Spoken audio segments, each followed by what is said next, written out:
So we aren't able to have a microphone because we're recording this whole meeting, and the microphone would interfere with the recording. So just need to check. Can you hear at the back upstairs? Great. I mean, otherwise, if you can't, I think probably moving around to the side will mean that you can hear more easily. And please do just let us know at any point if you need us to shout a bit louder. Not everyone's as loud as Sam. Did you want the microphone? I think no, because it will interfere with the filming equipment. So we're going to try not to lose our voices by the end. Thank you. Okay. Okay. Great. So, hello everyone. Amazing to see so many people here. Thank you so much for making the effort to come. It means a huge amount to us. I just want to quickly introduce you to everyone who's here. So we've got from Onion, we've got Rachel Kelly, Georgie Grant, from Biohm, Harry Darkley. We've also got Dr. David Greenfield and Ehab Sayed and Naomi Griffith. We also have our independent chair for the evening, Ray Chu. He's going to be helping with the Q&As.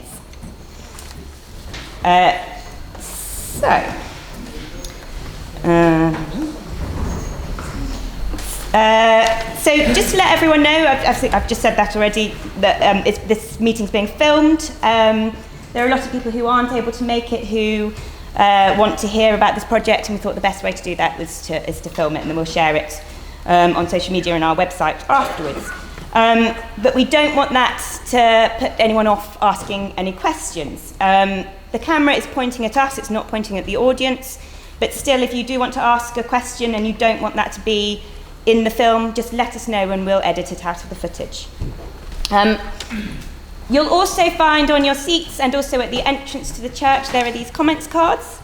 So if you'd like to leave feedback at the end of this meeting, feel that you have any questions that have been left unanswered, if you feel too shy to share any questions or any comments. Also, if you just feel really excited and you want to let us know, please do note anything down on these comment cards and we'll look at them all afterwards and collate all of that feedback. Anyone who is watching the film version who wants to leave feedback, you can do that either by emailing us at info@onioncollective.co.uk, or we're going to leave a stack of comment cards in the visitor centre until the end of the month. So there's lots of ways people can still feedback. Just to let you know, we've tried very hard to make the language, especially Biohm, we've tried very hard to make the language accessible. But please do let us know as we go along if anything needs clarification. So, this meeting will be in 3 main parts. So we're going to have a 40-minute presentation to get everyone up to speed and hear all about the science and the plans that we have so far. And then we've left half an hour for Q&A discussions. And then after that, we've got 25 minutes of breakout workshops, so for the community to feedback on key themes. Biohm need to leave at 8:30 to catch a train back to London, so that's the time that this has to be wrapped up.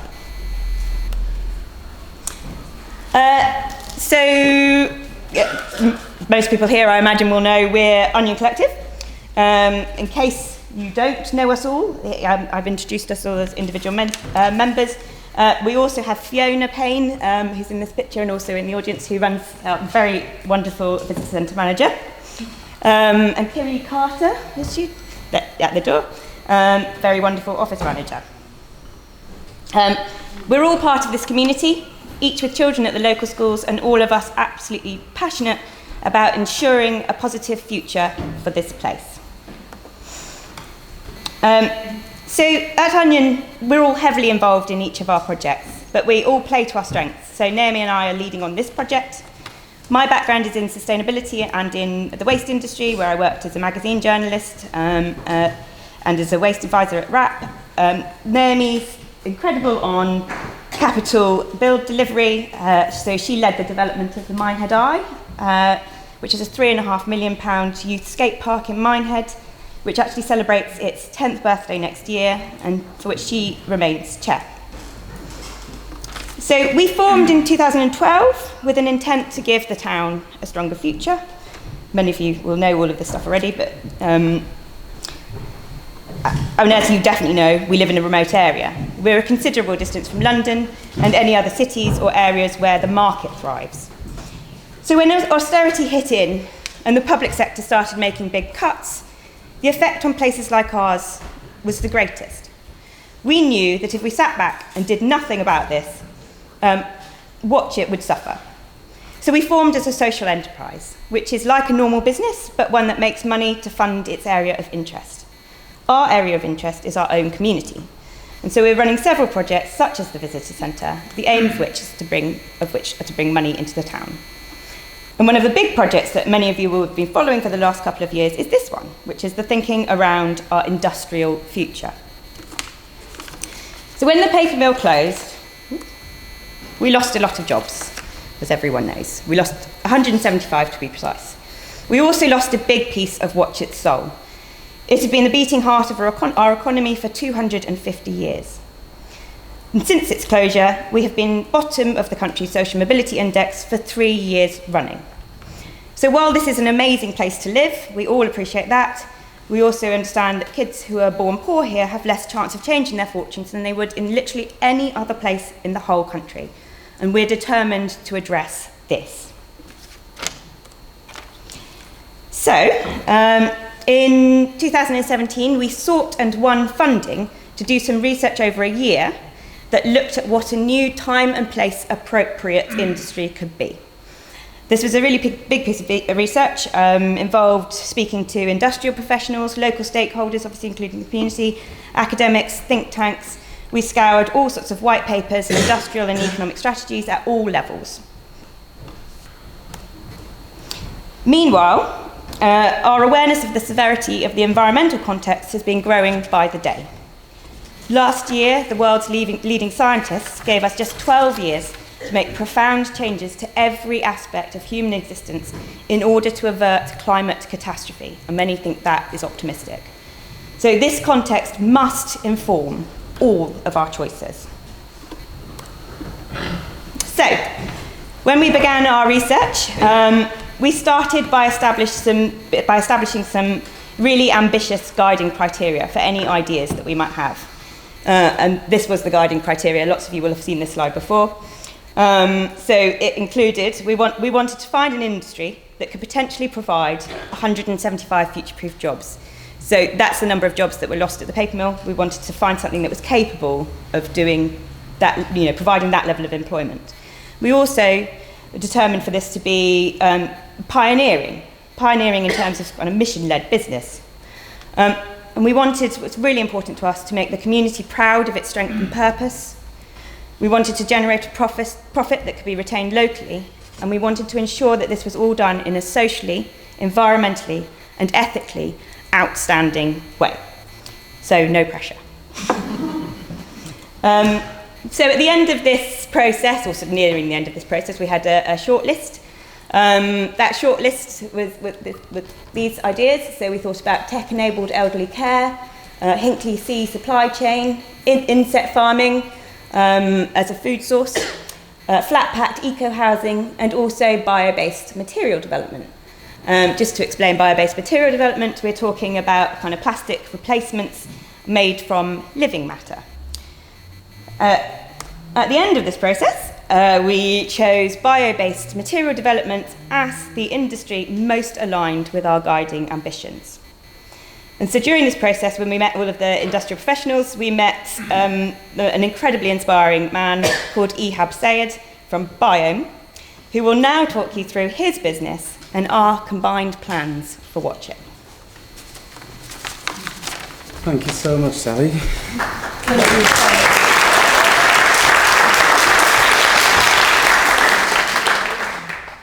Hello, everyone. Hello. I must say this is quite a fantastic turnout, and it's incredibly exciting. I want to give you a little bit of background about Biohm and where we're coming from and how it came about. So I founded Biohm 3 years ago today. Today is actually our 3-year anniversary. Congratulations. Thank you. Well done. And it started from a year-long research project that I led looking at the waste streams in the UK. And it was about understanding where the waste is coming from, why are we creating so much waste from all these different industries, and where are the most harmful materials coming from? And everything pointed towards the construction industry. I was blown away by the figures and the facts that were coming out, the amounts of hazardous waste that's been put in landfills, infecting soils and so on. And I started to think about what is the impact of those materials on our health and well-being when they're in our buildings. So I then led a whole other project for a year looking at what the impact is of these materials on our health and well-being. And did you know that the NHS spends £1.4 billion a year on GP visits directly related to poor housing? And when you take into account the psychological impact of these buildings, that figure goes up to £18 billion. That is a figure that we should not be paying at all if we had adequate housing. And so I started to dig a little bit deeper to look at why these buildings are being created in that way and why these construction companies are encouraging that approach to building.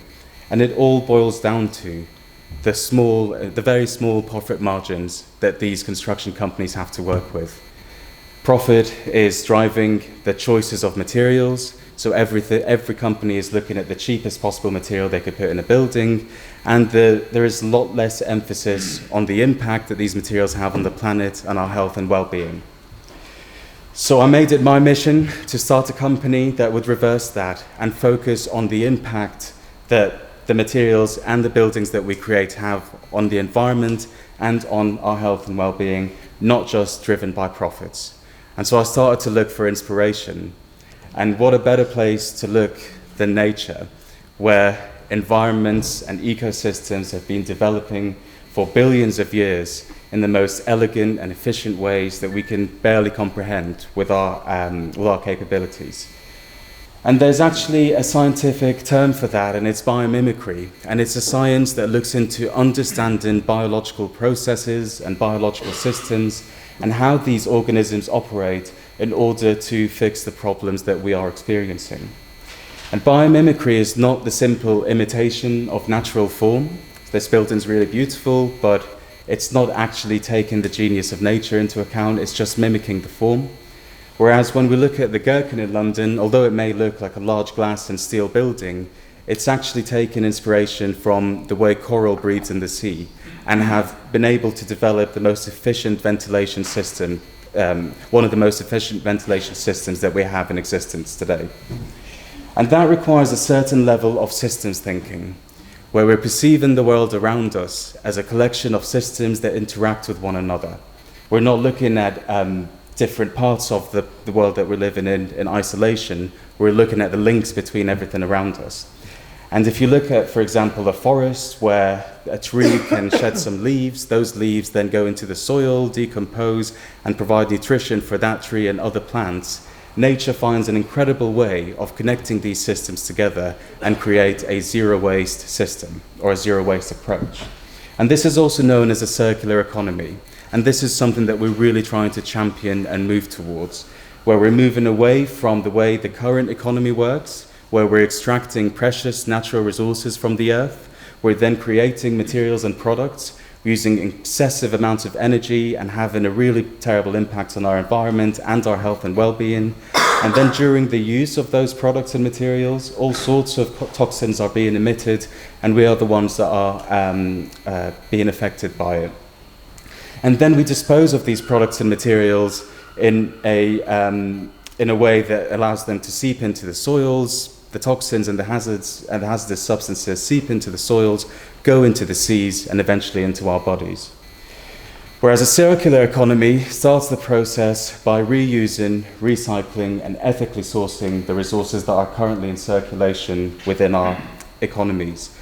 We are then making products and materials using renewable energy sources, low carbon, low energy processes, and trying to reduce the impact at every stage of the way, if not actually have a positive impact at every step of the way.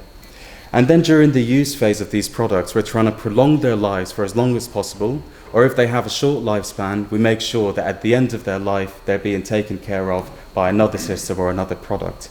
And it's that taking into account the entire life cycle of a product and material that we are really trying to champion. And that is exactly what nature has been doing for billions of years. Ecosystems and organisms' lifespans work to serve each other's benefits and mutual help. And that's exactly what we do at Biohm. Biohm is a research and development-led company that places nature at the heart of its inspiration, to revolutionize the construction industry and to try and create a step change in the way that we do business. And we do that through our bio-based or natural materials, some of which have been circulating around today, a range of construction systems that we're developing as well, and also we offer research and a variety of services to the industry to help them create that shift as well. And we've got an incredible team, which includes John White, who is our Director of Strategy. He used to be Director at KPMG and EY, so he has worked for some of the largest corporations, managing their risk and resilience. We've got Harry Darkley, who used to be managing multi-billion-pound projects for the Ministry of Justice here in the UK, so looking at courts and prisons and reform. And we also have Juliet Heap, who's our Director of Compliance, and she is an experienced planning officer, a planning consultant, and has a lot of experience in property development as well, but she focuses predominantly on community regeneration projects. We also have Dr. David Greenfield here with us today, and he's our Director of Circular Economy. David is one of the most prominent figures in the circular economy and waste management in the UK. He's a chartered waste manager, and he's also a fellow of the RSA, the Royal Society of Arts. And we've got Oksana Bondar, who's a furniture maker, a material developer, and an entrepreneur herself, and she's almost like the glue of the team, keeping us all together and running the operations, the day-to-day operations of the company. And we lead a team of incredibly passionate and talented individuals like Fran, who's an industrial designer and manufacturing expert, Dr. Irene Barnett, who actually used to work for NASA on jet propulsion engines, and now she's making incredible advances in our material development. We've got Ashley Granter, who very quickly established himself as one of the lead mycologists or mycelium experts in the UK. And we've also got a range of industrial designers, and we've recently brought on board an advisor from MIT, who's a biochemist, a postdoc in biochemistry. And MIT is known as one of the top universities in material development at the moment.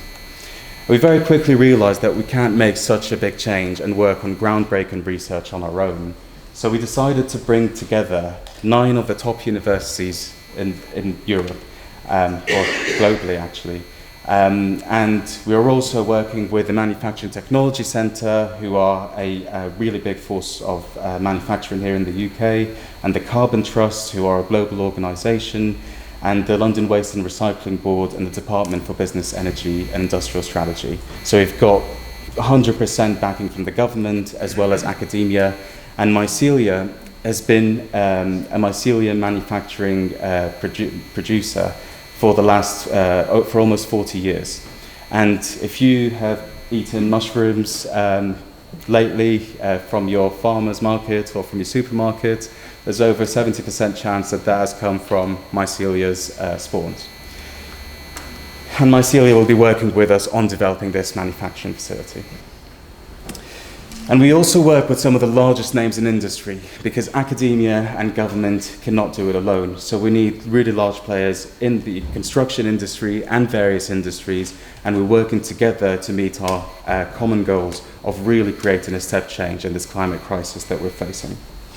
And we've been awarded and recognized for our work from the UN as well as the Institute of Engineering and Technology. And all of these bodies have had a very rigorous approach to reviewing our processes and making sure that we are doing things in the right way. So we are bringing together industry, community, government, and academia in a very exciting way to transform the way business is done today. And there has never been a better time to do this. But even though we're working with all these large bodies and large organizations, we're able to achieve complete independence, because we don't have to please our shareholders, we don't have to work towards someone else's motives or incentives.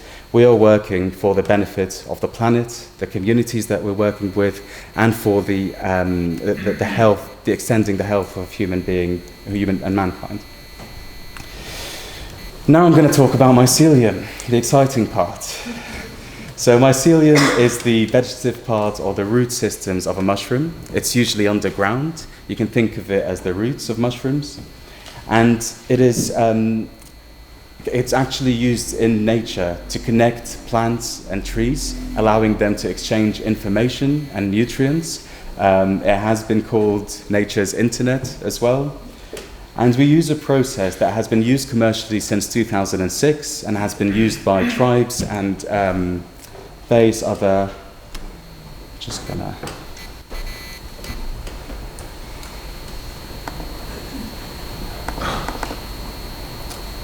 so the mycelium has been used by tribes and ancient people for hundreds and thousands of years, and we have figured out how to use this materials to its full potential. And it's been used commercially since 2006, and Harry, the video. It worked earlier, that's all I can tell you.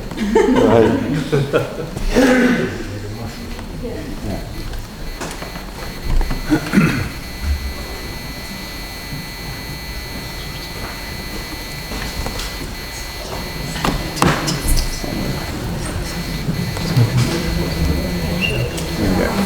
I should get the idea across.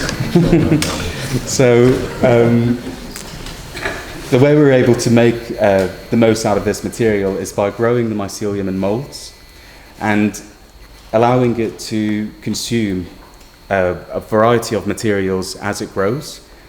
And then what you end up with is a panel like the one that's been passing around. And we're developing our very own mycelium strains and training them to consume a variety of resources and also waste streams. And we're not doing this through some genetic modification process or some sci-fi scenario. We're using the way nature does it on a daily basis in all of our forests. And we do that by basically training the mycelium to get all of its nutrition out of new sources and new materials. And that is a process that takes place every day all around us. You can think of it similarly to horticulture when you're creating, when you're expanding a type of plant. Don't know if anyone wants to add to that. A bit like growing some new roses. You Exactly. take two roses, blend them together and you get a new type of rose. This is very much what we're doing with the mycelium. Yeah. I'm just going to have to play the videos straight from here. So you can see the mycelium under the soil. The mushrooms are growing all around it, and we don't let our mycelium fruit. The mushroom is the fruit, and the mycelium is like the root. So there have been some concerns about spores being able to be transferred through the air, but because we don't actually use we use non-fruiting mycelium strains, it doesn't allow that to happen. So the mushrooms under those gills is where the spores are carried, and the mushroom usually releases those spores in order to reproduce and multiply. And because we use non-fruiting mycelium strains, it stops at the mycelium. The mycelium is killed before it leaves the facility, and so it's a benign material that will never be able to spread any further.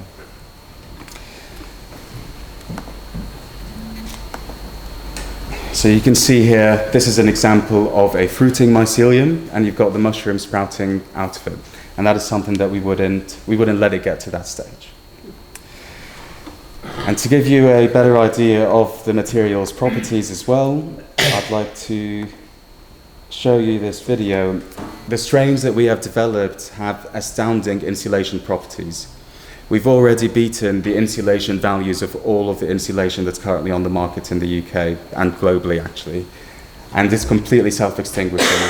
Here's Zoe Laughlin, who's the founder of the Institute of Making, putting 1,000 degrees of fire on one side, chalk ice on the other side, and chalk ice hasn't melted, still very tasty. And it's edible, it's safe to eat. So we use no chemicals, no additives. It's 100% natural. A lot of materials in the industry are seen as natural materials or marketed as natural materials, but there are usually some additives and chemicals. We use nature's genius and nothing else. And as well as the rigid insulation, we're also developing soft insulation, which would fit really well with retrofitting or refurbishments. And that is something that we're still working on. And just to give you an idea of what a mycelium facility may look like, I'm going to use this video from Bloomberg Business, which shows an existing mycelium facility at a much larger scale to what we're looking to create here. And you can see that it's a completely benign process. You're using dried up resources, and you're mixing them with the mycelium. This is the mycelium mixed with the resource. You've got it in a mold. You then make sure that it's well packed, and the mycelium starts to grow and consume the substrate. And once it's completely consumed it, it fills up the mold, and then you demold it, you heat it up, you basically kill the organism, and you're left with one of the panels that are being circulated around. Thank you. With one of these.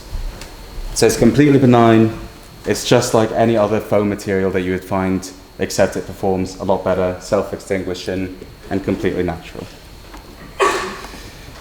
And the environmental impact of mycelium materials is absolutely incredible, not only because they're natural and because they have very low impact on our health, actually a positive impact on our health because they're breathable, but it's because they actually consume waste streams or materials that would normally go to landfill or that would normally not have an end-of-life solution. And we're also able to create an incredibly energy efficient process where we're actually making a completely closed loop system. And what that means is that there aren't any outputs like carbon dioxide from our process or any greenhouse gases. And the energy that is used and the heat, everything is circulated within the facility. We're also going to have a greenhouse that will actually recycle the carbon dioxide back into oxygen and funnel it right back through to the growing chamber where the mycelium is. And that greenhouse is something that we're also toying with the idea of potentially inviting the community to have ideas about what we can grow in there that could help serve the community as well. And we're working towards improving the psychological and physiological well-being of people, the physical and mental well-being that the impact of buildings have on us at the moment. And one of the key criteria for us is affordability, because sustainable materials today are sold at a premium. And that's why you don't really see them in affordable housing or in large developments. You normally see them in skyscrapers and commercial buildings. And we really want to debunk that and show that you can create an incredibly sustainable material, have an amazing social impact, and not have to price it at a premium. And we want to work with the community. I mean, I'm astounded by the turnout today. This is really, really exciting. And we want to show you how, if we work together, we can create something truly amazing. Us and the Onions always go through this dialogue about how 1 + 1 equals so much more than 2. Together, we can create so much more than we can create alone. And we want to extend that philosophy to the community. Because what we're doing will inevitably benefit all of you.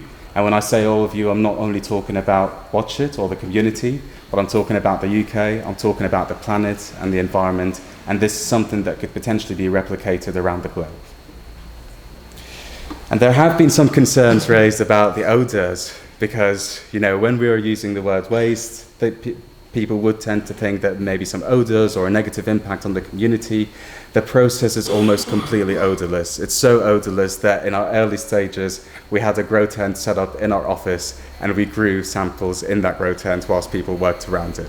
And there's almost no odour coming from the mycelium itself, but from the processing of the resources that we collect, there may be some sense of porridge. You can smell marmalade sometimes. It can smell a bit herby, and it can smell like a wood forest. And that's because I know that in past communications we've used the word biorecycling, and that may be somewhat misleading, but what we're doing is biomanufacturing. And we are using resources that are not necessarily what we would typically think of as waste. So we're not using anything that is too contaminated or anything that may have any other negative impact. We're using dried agricultural excess resources or agricultural waste, and we're also using dried food waste as well, things like grass trimmings, things like coffee chaff, which is actually a byproduct of the coffee roasting process, sugarcane from local juicers. We use fruit and vegetable peels as well, and we're starting with an organic resources only. The plastic will come much later. We are nowhere near the stage where we are ready to start using recycling or using plastic in our process. We are still at the very early stage of the research in that area, and the majority of that research will take place in London. And then once we are able to prove the concept on a smaller scale, we will carry out small trials or small batches in Watchet, and eventually, once all of the risks and everything around that is understood, we will start to expand that. So we're taking it one step at a time to make sure that everything is done in the right way. And we've got the support of some of the top universities to make sure that everything is peer-reviewed at every step of the way as well. And all of the resources that we collect are immediately processed and safely sealed and stored in a way that we have carried out all sorts of risk analyses and making sure that there's no risks associated with any materials or anything that may have a negative impact on the community. And we also have a very strict local sourcing policy. And that means that we will prioritize the Southwest when it comes to sourcing materials. And that's something that we have from an environmental perspective. It's something that we're trying to make sure that we have as low emissions as possible when it comes to transport. But at the same time, it's also to ensure that we can offer as many opportunities to the local community as possible. And that means that we've got minimal transport happening on the side. There were some concerns about how the transport may affect the local roads and the local transport routes, but we're only using Luton vans, and that's a maximum of 3 to 4 Luton vans a week once we're actually at a much larger scale. So at the start, there'll be very minimal impact on that side of things, and we'll make sure that it's managed in the best way possible and the community's voices are heard along the entire journey.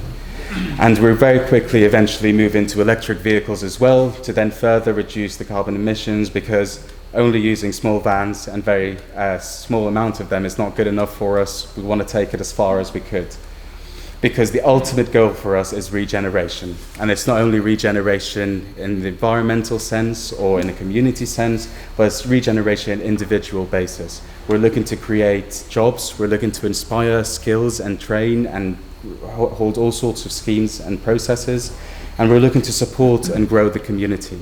And grow the community in a way that's sustainable, in a way that's ethical, and in a way that's very well managed. And a lot of people ask us, why Watchet? And I think a lot of you probably also asked the same question. And the reason is, Watchet has been one of the leaders in the circular economy before the circular economy even was a thing. And that is because the paper mill used resources and waste streams to recycle it into recycled paper. And it also had a really strong impact on the community, and I mean a really positive impact on the community. Everyone I've spoken to today has only had great things to say about that, and we can only try our best to continue that heritage and legacy. We want to put Watchet back on the map as a leader in the circular economy that it always has been.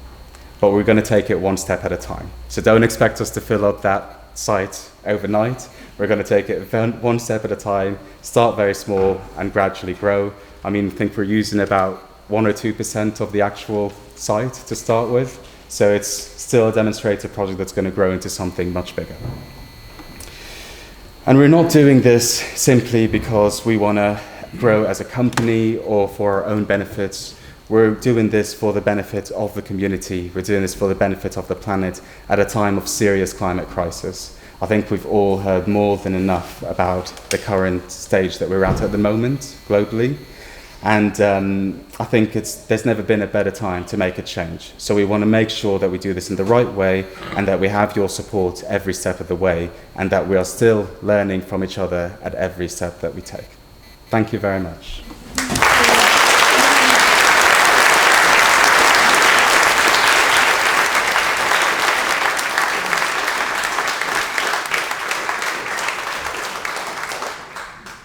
Sorry, you've just got me for a couple more minutes to kind of sum up where we are. Thank you, Ehab. Every time I hear you speak, I'm consistently inspired by what you're saying, and it's so wonderful, and so we're so pleased to be part of it. So I just wanted to kind of come back to Watchet, as Ehab did at the end of his presentation, and think about what matters for us in this new industry, and it's as much about jobs and prosperity as it is about social impact.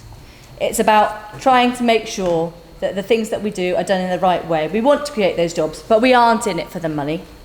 Remember our criteria that Sally went through at the beginning and the way that we framed all of the work that we're doing. So social impact that's done by a mission-led business, making the community proud of its purpose and strength, and even the profit element relates to generating a profit to retain that value locally to be reinvested in the future of the town. And when we think about the planet, doing all of those things in a socially, environmentally and ethically outstanding way. These are the values that we as Onion Collective live by every day. And one of the reasons we were so excited when we met Biohm, because we really care about working in partnership with organisations that share our values, and we know that Biohm do that. So what does this really mean? What will it look like in reality?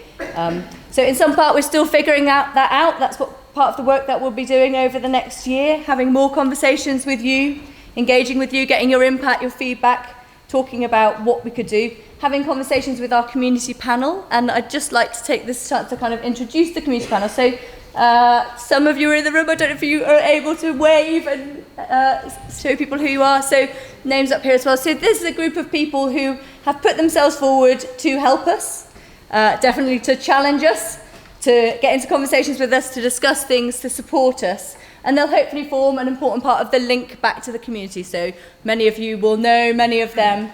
And if you can't find us or want to talk to someone different, you can talk to a member of the panel as well. Feed in your thoughts, have those conversations, and get more information if you need it. As Ehab said, training and apprenticeships are vitally important to this project. And that was one of the things that came through very, very strongly in the first workshop that we did. For those of you who were there, we had lots of conversations about how we linked with the schools, how we created opportunities for our young people here. And so, in fact, we've already begun working with local schools. We've been working with Janesfield and with Knights Templar over the past few months. So introducing the students there to the concepts. What can we do with the plastic on our planet? What really matters? What products could we create? How can we make the best positive impact from it? Because we really believe that those young people need to be part of that conversation as well.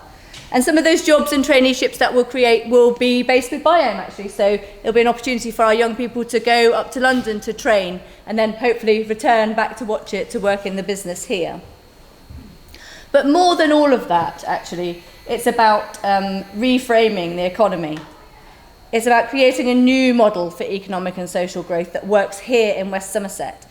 You don't have to spend long here, and you all have, I'm sure, but to know that the sort of extraordinary charms of living here and the wonderful community that we have and the beauty of the place don't make the fact that the economic situation is really tricky. Normal markets don't work here in the way that they work in other places.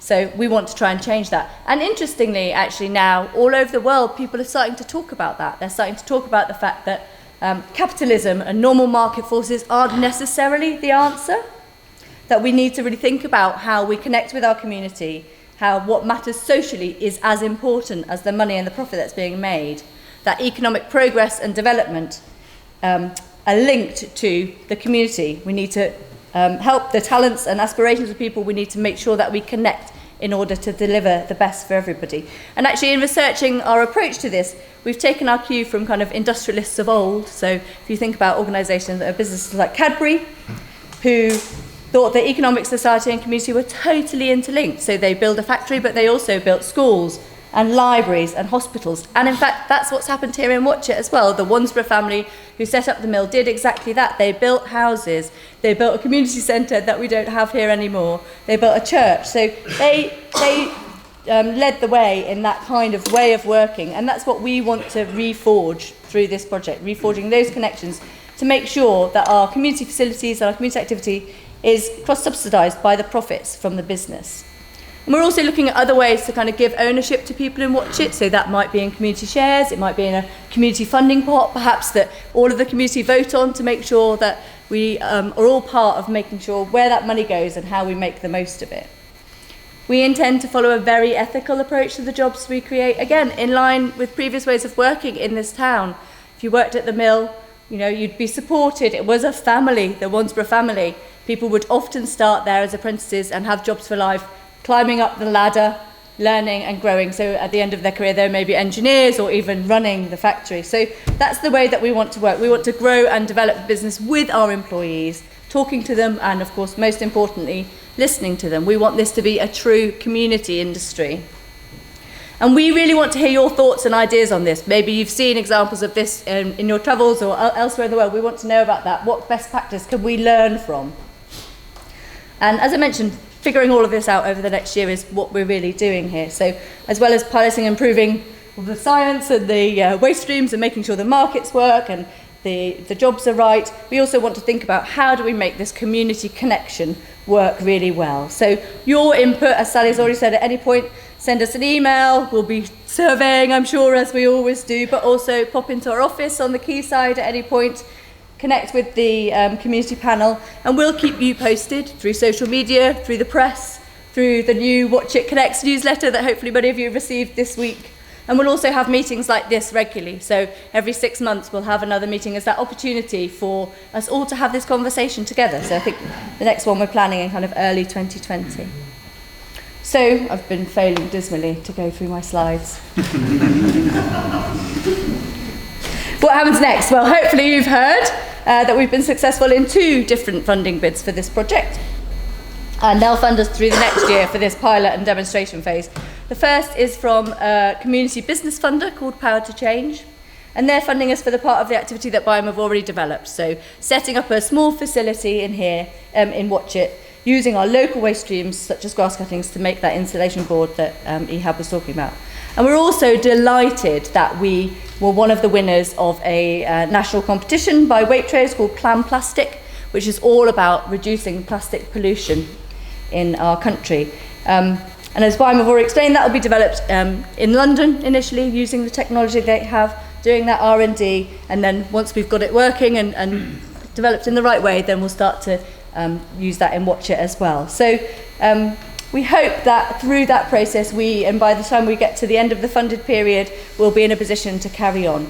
But it is just a kind of trial pilot phase. And actually, I just wanted to say that these funding bids, which I guess some people think come easily to us, are anything but. They involve huge amounts of work. They involve a lot of analysis from different people. So whether that's particularly with the Waitrose run from scientists and people in that area, or from Power to Change who care about community specialists, making sure that we're doing things in the right way. So the total funding we've received between these 2 pots is just under £575,000. Sounds like an awful lot of money. Feels like an awful lot of money. But actually, if we were to set this plant up in a kind of commercial way, it would be probably more like millions. So we're being really careful with the way that we spend those resources, really mindful of the importance and the value of that funding to us to make this happen. And that money will pay for all sorts of things. So it will pay for us to have meanwhile use actually hopefully on the paper mill site in one of those buildings that still remains there. As you can imagine, that needs quite a lot of work and conversion. So we'll actually be building within one of the warehouses biosafety level 1, which is low risk, sterile lab, as he explained, so self-contained within the building. We'll also pay for all of the equipment and tools that we need, and also critically, of course, for the staff that we need to run the facility. So some of those will be Biohm scientists, but we will also be recruiting several local roles within the community over the coming months. We've been in discussions with Tamir, who now own the mill site, who I'm sure many of you met at their consultation recently, and we hope to start the conversion in sort of late summer, early autumn. That will take a few months to build the facility, so the intent is to become operational in early 2020. The funding comes to an end towards the end of 2020, so as I said, the intent is by then that we're running well enough and we're turning over enough money to continue operating. But as I've already said, this is a demonstration project. This is just the pilot phase. We want to make sure it works, that we've got the right waste streams, that the impact on the community is a positive one, that we can create the jobs that we want, and that there are no problems with this. As I hope you all know, Onion wants to support and enable Watch It to thrive and grow. And we're extremely excited about this amazing opportunity to do just that. So, I'm going to hand over to Ray now, who's very...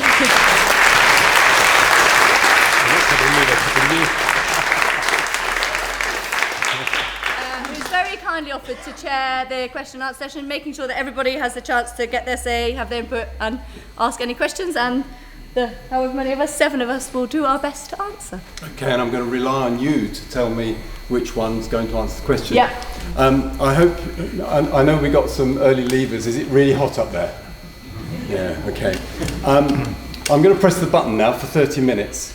we're slightly overrun. We've got 30 minutes question and answer time, and I'm going to try and be a little bit like David Dimbleby, now Fiona Bruce, on question time. I'm probably going to get this entirely wrong, but could I ask you to keep my two jobs are, one to finish in 30 minutes, the second one is to really get round as many of you as I can, and I will try to do that in some kind of order that you see is fair. Forgive me if I get it wrong. Can I ask you please, if you're going to ask a question, please keep it brief. If you're going to make a statement, also please keep it brief. I will remind you that this is still being filmed. Speak up so that everyone can hear you, including the camera. And there are also these workshop sessions later on. So if you have a long comment to make, it may be better if I can invite you to make that long comment at one of those workshop sessions, which will then be fed back. Who would like to start the bidding? Dave, I know you. Can I ask, extremely good news by what I've heard, but I'm a little bit confused of actually who will own the factory that we're setting up here, hopefully, and watch it. Is it run and owned by Onions, or will it be run by... I'll ask the question. Okay, thank you, Dave. So, the answer is not that straightforward, but essentially during this funded period, Onion Collective have received the funding, so we are the accountable body for that, as we are for many pots of funding, and we'll manage that whole process. What we'll do over this next year with Biohm is work towards probably a joint venture, but we haven't quite figured out the governance yet, but some sort of joint structure whereby we both form a part of that organisation. So we'll have broadly equal parts, so the community will have their part and Biohm will do their work. Okay. Thank you. Madam. Just a simple question. Will the presence of Biohm in Watchet depend on this larger development being given full planning permission? Wow. Is that you as well, Naomi? Yeah, I don't think so. I mean, we obviously are excited with the potential to use that site again, to reuse that space for this similar type of work, but actually we've already been talking to other people about potential venues for alternatives if it doesn't come off on the paper mill site in this pilot phase, but also in the longer term. So I think there are options. We'd like to do it there, but if that becomes a problem, that won't hold up or stop what we want to do here. Thank you.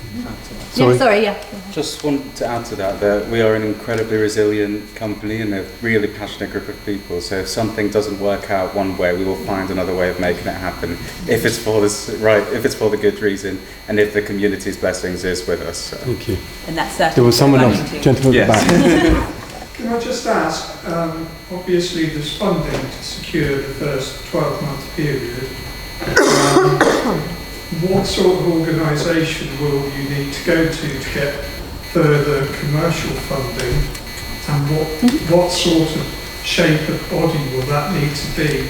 Are there, at this stage, is there a business plan that shows the outputs that need to be generated to attract future funding? Thank you, sir. Question is really clear. Yes. So the idea is that this funded period, the 12 months, is to get us to a stage where we are generating enough revenue to self-sustain the facility, and we have created enough leads with really large companies in the local area and in the UK in general to allow us to have a sales pipeline ready for as soon as the product is ready. So the idea is that to grow purely on sales in a sustainable way and in a measured way, and not need any more external funding. That's the way we've built our company as well. So that's why we're completely independent. We haven't relied on investors or venture capitalists, because we want to stick to that ethos and do it the right way. It might be more difficult, but it's more rewarding. So is there a business plan There is, yes. That's out in the... Presumably you need a business plan to attract the grant funding. Yeah, so there must be a future for it. So we've got projections, and we've got a business plan how we're going to achieve that level of self-sustainability. But whether we make that available or not, I'm not sure if you have plans. Yeah, so we have a project plan which we had to put together to get the funding, and the aim is to have a full business plan by the end of the demonstration facility. So at the end of the year, we will have a full, robust business plan.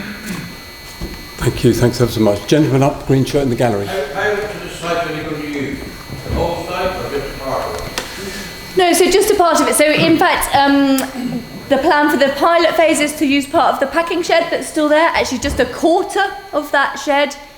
There's obviously space then within there to grow.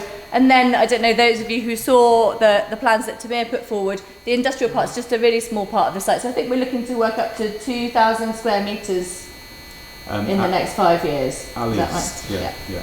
So I don't know how many acres or hectares or what those things even mean, but the site's a lot bigger than that. 0.2 of a hectare. Sorry, Eddie, I didn't recognise you've got the light behind you. Jen,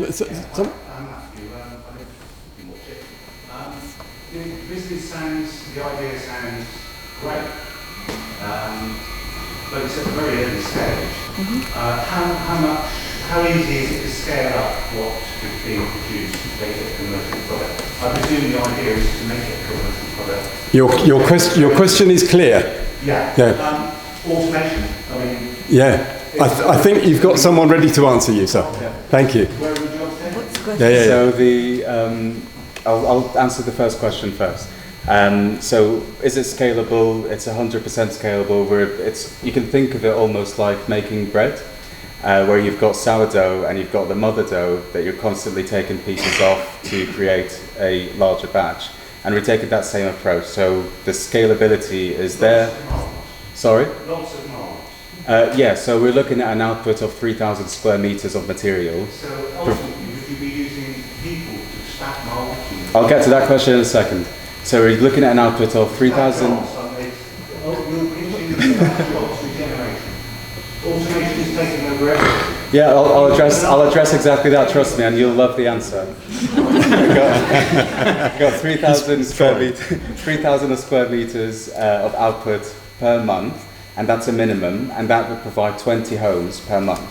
And we're looking at a potential maximum of around 120 homes per month to be provided from the facility, from 500 square meters of manufacturing space. And in terms of the automation, it would be really easy. It will save us a lot of money to automate everything and have a large machine basically do it all. But this isn't what we're about, and this isn't the impact that we'd like to have here. So we are actually manualizing a lot of the processes to offer job creation opportunities. And in Newcastle, we're exploring a similar model where we're working with the YMCA to only hire people that have just come out of jail or that have mental illnesses and wouldn't be able to work otherwise. And so we're creating a very straightforward process that can be manualized or automated depending on the needs of the community and that facility in particular. Can I just add to that? That also, of course, there are all of the jobs that go around that as well. So the sales and marketing, the office staff, the whole kind of team of people, operations that will work around those jobs in the kind of factory. And of course, scientists who will be based both here and in London. Thank you. Lady in blue.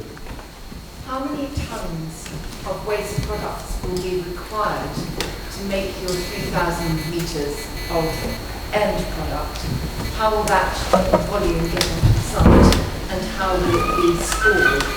Seeing as how you've already said that some of it is fruit and vegetable peelings, which you're going to be decomposing. Yes. So the initial question of how much do we need to create the 3,000 square meters of material, we're looking at between 1,000 to 3,000 tons of, 1,000 3,000 tons per year, and at our maximum operation we look at 9,000 tons per year. But in the first year, or potentially even the first 2 years, we probably won't exceed 1,000 tons per year. So it's going to be a gradual scale up of the way that we carry out the operations and the scale that we operate within. In terms of the how we store the waste and how we look after the waste, all of our waste is immediately sterilised and directly gone into the process or stored safely in sealed containers. And allowing them to be stored for a long time means that they have to be sterile and they have to be dried up, and that's a process that we do as soon as they arrive onto the site. So how does it get onto the site? It will be through Luton vans to start with, so we won't be using large lorries or anything that's too carbon intensive or energy intensive, and we're looking at a maximum of around 4 deliveries per week. Thank you. Thanks ever so much. Question at the end. Very short and quick question. So you whack your fungus and your waste material in your mould. How long does it take to eat waste material? So it can take between 4 days and 6 weeks to create a panel, depending on the strain of the mycelium and the waste stream or the resource that you're using. So it varies. Thank you. I've got Molly. As you're dealing with live organisms, what has the reaction been from DEFRA or the Environmental Agency on this? The Environmental Agency are 100% behind us. I don't know if you want to take that one, David. Yeah, just to say, I think the Environment Agency recognised that this is a new industry, a growing industry. They're getting behind it. I was actually with the Deputy Director of Climate Change yesterday having a discussion. They're really excited about it. It is an emerging industry, and therefore they want to explore it and understand it. And part of what we're trying to do here is actually follow the premise of scientific research. So they'll be working with us to ensure that it's done in the way that satisfies the way that they need to do things, but DEFRA equally are very much aware of what's going on and very supportive. Thank you. I've got lots of hands going up all of a sudden. So, sir, 2 of you there, 1 there and 1 in the top there. I was wondering about energy use for the process. You mentioned sterilisation just now of all the substrate coming in. Is the whole process, does it have to be controlled at a certain temperature, or can it work at ambient temperature? And then there's the drying part at the end, I believe. Is that correct? So only parts of the process need to be in controlled temperatures. And what we do is we've created a very clever mechanism of recycling the heat within the facility. So in terms of the energy requirement, when you compare it to petrochemical insulation materials, it's a fraction of the amount of energy required in the process. And so that's what we're using now as a starting point, and eventually we'll use solar panels to power the entire facility. Thank you. I've got 2 gentlemen now. I can't remember which one was first. Thank you. Forgive me, as a biologist many years ago, you explained very carefully that there was no genetic engineering involved. Yeah. But then moved on to referring to training a fungus. Yeah. As a simple biologist, training normally involves adapting a nervous system in order to do something. Yeah. Now, if you're training a fungus to take on a new food source, surely you're causing a major evolutionary event. Yeah. And therefore you are going to end up not artificially manipulating genes, but changing the gene pool within that organism quite phenomenally. Right, I think...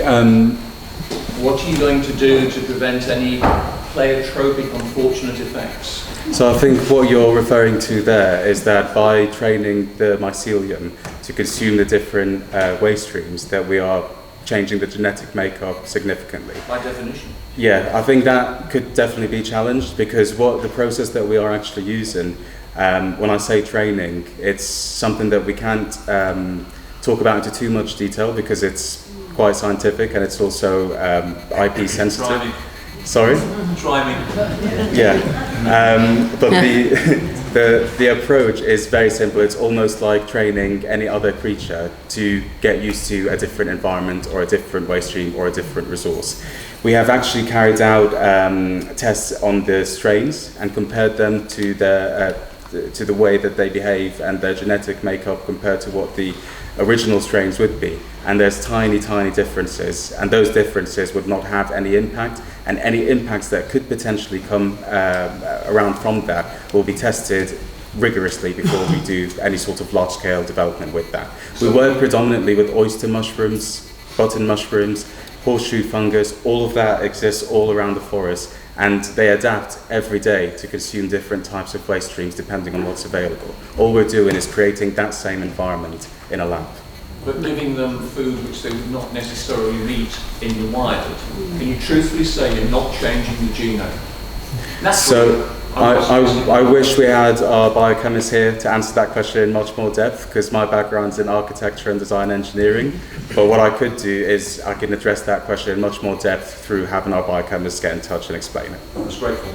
Yeah, lovely. If you can leave your details on one of those cards, it would be great. Sir, you next. Got someone at the back and then somebody here. My question is very briefly. You mentioned intellectual property just now.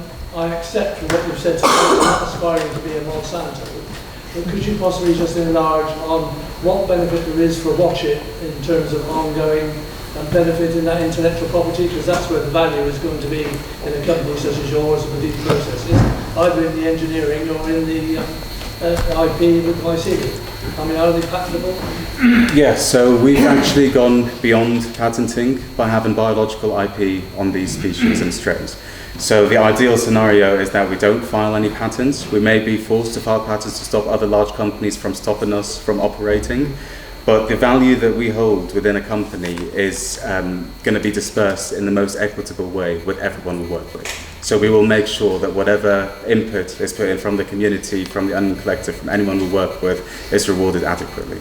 So this is a process that we're still battling with, because it's really difficult to have something be open source when you're a vulnerable company and there are lots of really large players out there, but at the same time you don't want to patent something and make it inaccessible. So the only reason we would patent something is to stop others from stopping us from working on it.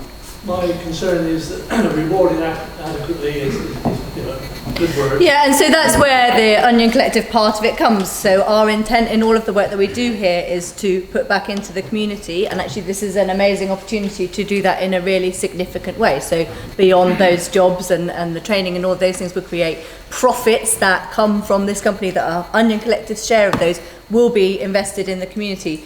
And that's part of what we figure out. So it will certainly be invested in community projects, as those old industrialists used to do. So whether it funds towards the school or the library or all the different facilities that we have in this town, but also we look at should we have a funding pot that people, community groups can apply to? Should we perhaps even have community shares so that everybody that lives here has a part of it? So that's part of what we're exploring, and that's part of actually what we want you all to feed in on. You know, again, have you seen a good example of how that works? How can we best make this fair for everybody? So where do we draw the line around Watchet and say, if your house is on the other side of that line, you don't get shares? How do we stop people all moving here because they think they're going to make loads of money? So we want to make it fair, maybe, you know. That's what we hope will happen. But our intent from Onion is that the benefit and the profits from this come back into our community here. Okay, I've got about 5 people waiting. I had somebody up the back there, wasn't you, so you've always somebody up the back. Question gone. Gentleman up there, pink shirt. Oh, superb, thank you. I've got 4 parts to this question. They are all interlinked. The first one is, you talked about the size of the plant with a 5-year plan, yes? Sorry? You talked about the size of the plant, 5,000 square metres? 500. Oh, you said 5,000. 500 building up to 2,000 in the first period. The maximum size of the plant would be 2,000 square metres. It's still to be decided. It depends on demand, it depends on the impact. It's still to be decided. How the pilot works out. You also said you were taking in, if you'd like to remind me, just in case I heard you wrong, how many thousands of tons of material per year? Well, we're looking at starting at below 1,000 tons for the per first year? Yeah, for the first year. And that's because in the initial year, a lot of the work that we're doing would be predominantly on testing This is during the funding phase. and optimizing the process.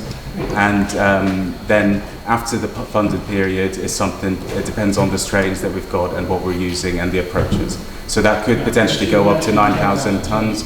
It could potentially go up to 21,000 tons. It depends on the scale. I'm going to push you to be very quick because I've got 5 other people waiting, so. Biohm itself, we've heard of the funding that's been given to the owners of 575,000. What are you putting in? What are we putting in? Putting in any actual funding? Oh, yeah. So I'll answer this question. I'll answer this question in a really interesting way.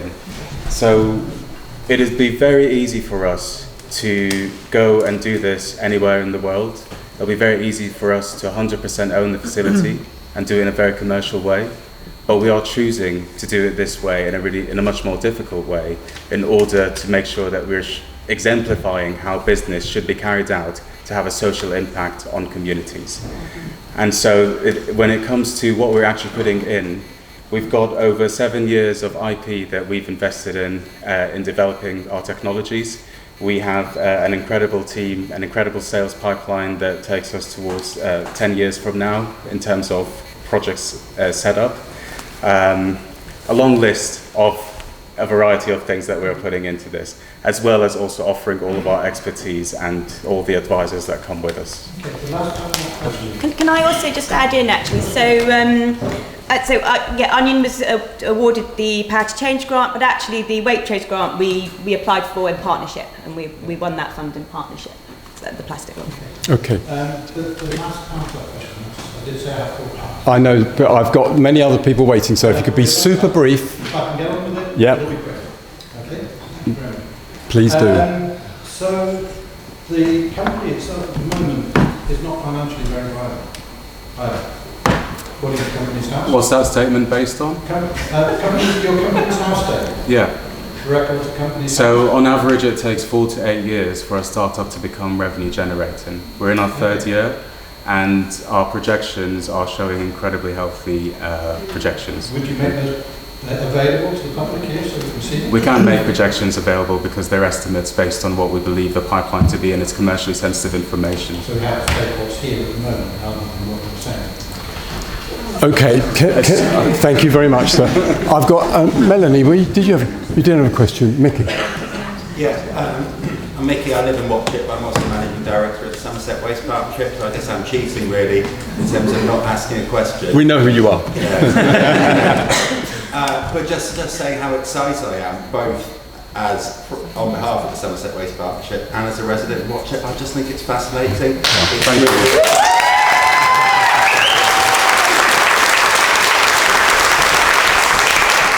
Thank you. And from the Waste Partnership's perspective, we just want to do everything we can to help, because I think the way it's being approached and what you're trying to achieve and the way you're trying to achieve it, the way you want to work with the community is just fantastic. Thank you so much. We really appreciate it.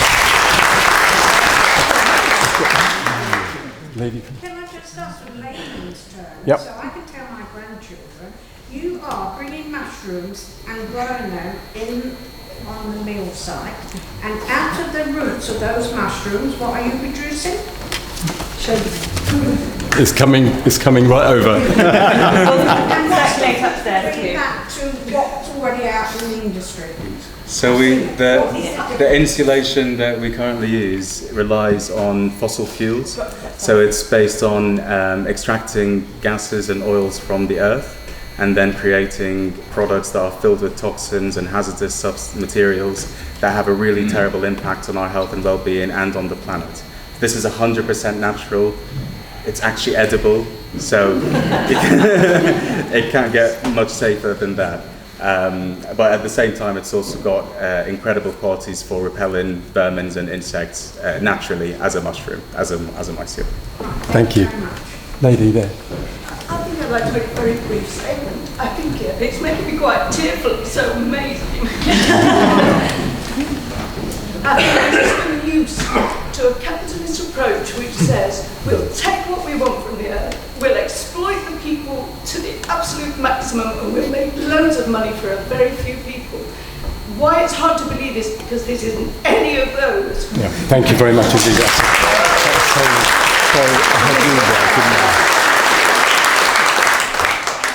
Mine is a sort of question, but a sort of answer to the chap who was over there. I couldn't see who was answering the question. You might not be changing the genome. What you'll be changing is the making of the proteins, the relative amounts of the proteins that are being made. If you find a new proteins that are going to break down plastic, are you going to patent that? Because that has much bigger future implications. Yeah, just the protein. That is something that personally, as a team, we are not really for. We're quite against the idea of patenting living organisms. If it means that it's the only way to operate and deliver it in the right way with the appropriate ethics and social impact, then yes, we will. We will have to. But if we can get away without patenting it, then we will. So if you find something, would you share it to the wider knowledge, knowing you 100%. As soon as we're not vulnerable to the larger market, 100%. I've got 3 more. Ian, I've got you in the up top. Please, yes. Do you own the entire, I'll give you the questions you can answer. Do you own the entire mill site? I might miss that. How many locations are you trying to set up this process around the country? How many jobs will be provided when, I think you said 2,000 square metres of production? I'm not sure if space or product will be attained. And the last question, how many competitors procedures have you got? Shall I answer a couple? We'll do them in joint, shall we? So we don't own, neither Biohm nor Onion Collective own any of the site. It's currently owned by some people that you guys may have met recently, Tamir Group. We're talking to them about our use of the site in this immediate phase and also potentially in the longer term, but that will all depend on the kind of how their plans develop. I think the other three are for you. So how many other places are you working with for this kind of? So the Onion Collective are the only ones we're actively working with at the moment. We are. So you'll be the first. The YMCA have been having early conversations and they can't wait to see how this turns out because they want to replicate a similar facility in Newcastle to, like I said, to focus on rehabilitation and offering jobs to less advantaged members of society. And beyond that, we haven't got anyone else yet, but we've had so many offers of people wanting to, social enterprises, governments. We've got 3 municipalities in the Netherlands, we've got Germany, Portugal, all asking us to set up the next facility there. So the idea is that we really establish how this could be done with the community here in the UK, in Watchet, and then replicate it and have as much impact as we possibly can. So that's the answer. We were pretty lucky to meet these guys when we did, basically. Sorry, Ian, if that didn't cover all your questions. Oh, there were a couple. How many competitors? And jobs also, which is a number of jobs, wasn't it? Yeah. In terms of mycelium insulation, 0 competitors today. That might change very quickly, who knows? And in terms of the jobs, we're looking at 500 square metre site operating at full scale, estimated around 14 people. So you can then multiply that as it grows. And it depends again on how we manualise or automate the process. So yeah, I think the 175 jobs definitely are not tomorrow. That would be, we'd hope within 5 to 10 years, but also that some of those would be in kind of related industries. So obviously we hope we get to the point where other people, craftspeople, different people working. So I think we were talking with Dot already about potential product designs for lighting. So there are lots of applications of this as it grows and develops over time. Brilliant. I'd just like to say that you have a fantastic vision, but at the moment it's very like the mustard seed. And my concern is that having gone through the demonstration process and you've really worked very hard at it, you've been very successful, you've taken it out into the wider world. For Watchet though, if it's not successful enough to move out into that site, where else would you put it? Because that builder is very determined to build there, and it would be fab if he used your insulation. But let's presume that he's only going to let you have that 1% of that whole area. How then are you going to be able to move that in to progress that for the sake of Watchet? Yeah, I mean, at the moment we don't have any reason to believe that he wouldn't want us to. We're talking with them all the time. They're very positive about what we're doing, but there are always ifs and buts, aren't there? And of course through this process we'll explore other potential sites. So we have already got a kind of backup site for the demonstrator project if it doesn't come off here in the mill, mainly because the building's quite difficult there. So yeah, we're already kind of looking and talking to other people, but we fully intend. So I guess it's hard to express tenacity when you meet people, but we're pretty tenacious and we're very, very determined collectively to make this work in the best way possible. And we want to make it work here, and we want to make it work with the Onion Collective, because I must say we have come across a lot of social enterprises and we are incredibly impressed with the way the Onion Collective tackle social enterprise and social impact, because they are really one of the few that do it the right way. Thank you. In layman's terms, will you actually be building like a building brick type material, or will it be an insulation only? It'll be an insulation only, at least to start with, but yeah. So would potential constructors then use brick to, or whatever medium, to put your mycelium behind? Yes, so the idea is that the insulation product that we're creating, I don't know where it is, but it's behind. So a traditional insulation panel would have a foil layer on top, and it will have the polymer or plastic-based insulation in the center, and then another foil layer underneath. We've replicated that exact same structure using one living organism. So we've got the spongy mycelium on the inside, we've got a leather mycelium on the outside, and it will be used in exactly the same way that you would use conventional insulation. So the builders... Lifespan, we're looking at around 30 years to start with, but that's questionable, so we're looking to extend that as much as we can. And when you look at the average lifespan of a building today, unfortunately, it's about 15 to 30 years. Completely moldable. You make molds to any shape. Any shape, any size. I mean, you can really create intricate detail as well if you need to for design purposes. But the idea is that it's seamless integration into current processes, so there's no training needing to take place. I've got 3 more now. Can it? Possibly understand that. How long would it then go into production to be used in the construction industry from day one? From when you start? how long until the product is ready for the industry? It's ready today, so we're already doing trials with Leeds Beckett University. We've already installed some at Middlesex University as well. And so the product is ready. What we need is the facility or the manufacturing capability to deliver it. BSc? Is it BSc approved? So we're working with BSI and BRE on accreditation. Really tricky thing is that the current certifications don't allow for new natural-based materials to come into the market. So we're working with architects, property developers and contractors who are very forward-thinking and that are able to work with purely just data sheets that we've generated through the tests we've done with universities. So the accreditation is probably going to take about a year to achieve. And in that time is perfect timing for us to optimize our process and live up to the scale. Okay. So can I just say, is there potential then for the homes that are going to be built Yes. to actually have your mobility? Yes, that's our dream. Okay. Gentlemen, I had you waiting very patiently. Obviously it's secured 575,000 pounds, and if it was all coming in to watch it, I'm sure we will be really, really excited. Within that first 12-month funding period, you talked about some of the funding being in Watchet, but quite a bit going to London for further development. Have you got any idea on the percentage split of what money will end up in London and what will end up in Watchet? So quite small actually. So the Power to Change funding, so Power to Change are a community business funder, they're funding stuff in Watchet. They would absolutely not allow us to be funding things that are happening in London because they care about us working directly with the community. So all of that funding, so that's about half of it, so about 270,000.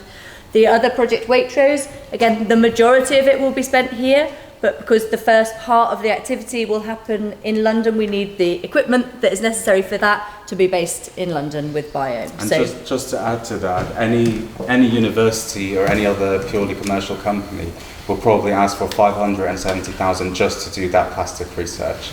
And when you work with the university, you start going into millions just for a 6-month project. So we are being incredibly careful with our money. We spent about £100,000 over the last 3 years, which is unheard of in the startup world. So we are we're trying to make sure that we're not taking advantage of any of the opportunities that come our way. Okay, thank you. I've begged for extension on the question time. So, John. Just wanted to briefly say, as one of the members of the panel, I worked for 40 years in industry, research, development, innovation, whatever, commercial.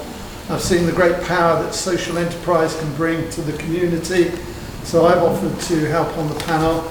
I'm a passionate believer in the scientific method, where you basically ask a question, you look and take observations, you form a hypothesis, and form a conclusion, and you test that. Once you've tested it, you draw a conclusion, and it's called evidence-based decision making. Very important, you validate it through your peers. Even Nobel Prize winners are peer reviewed, that's how they're made. So as part of the panel, we'll be trying to say to these guys, how are we showing that we're going through a proper scientific process to test and validate what we're doing. But equally important, you make decisions based on the evidence. You don't do it just because somebody says, oh, this is a fact, when it's an opinion, or it's speculation or misinformation or whatever.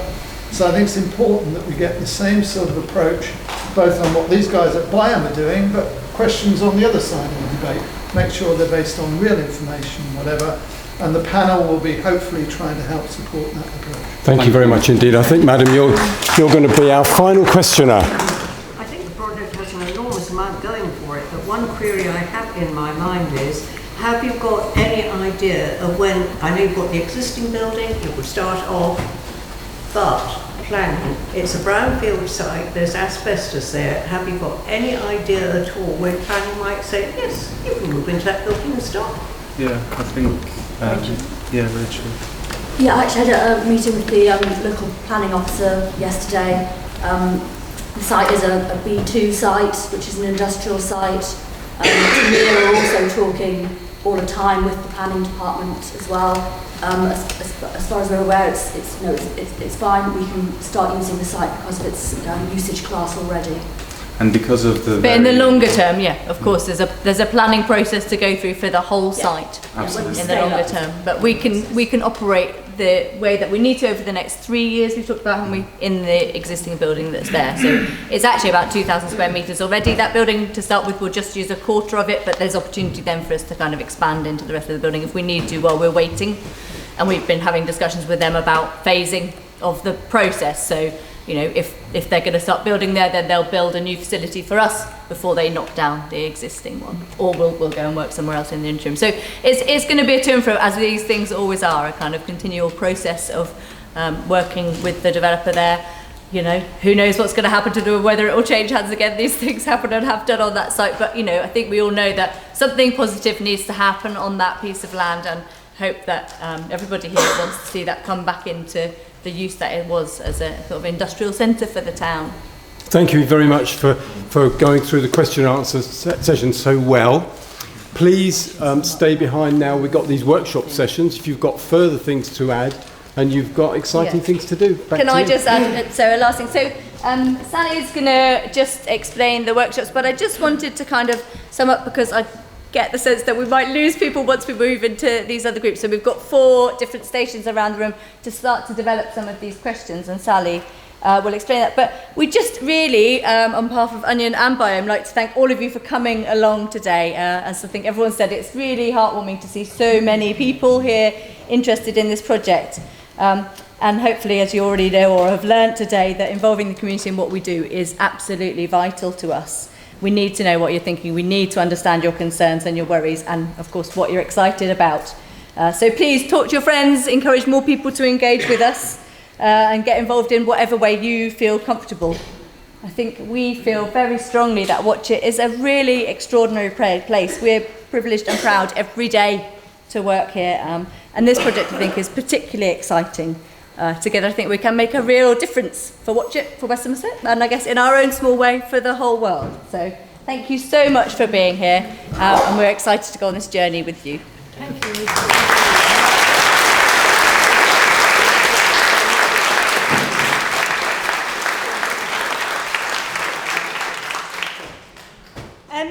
So yeah, now as I mentioned before, we're going to have some kind of separate sort of workshop sessions almost, just for 20 minutes. Have we got 20 minutes?